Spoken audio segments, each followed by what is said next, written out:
شروع اللہ کا نام لے کر جو بڑا مہربان نہایت رحم والا ہے۔ سب تعریف اللہ ہی کو ہے جس نے اپنے محبوب بندے محمد صلی اللہ علیہ وآلہ وسلم پر یہ کتاب نازل کی اور اس میں کسی طرح کی کجی اور پیچیدگی نہ رکھی،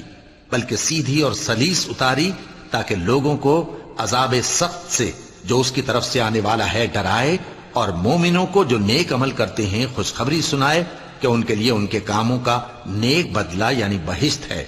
جس میں وہ ہمیشہ رہیں گے، اور ان لوگوں کو بھی ڈرائے جو کہتے ہیں کہ اللہ نے کسی کو بیٹا بنا لیا ہے۔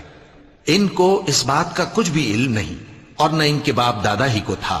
یہ بڑی سخت بات ہے جو ان کے منہ سے نکلتی ہے، اور کچھ شک نہیں کہ یہ جو کچھ کہتے ہیں محض جھوٹ ہے۔ اے پیغمبر،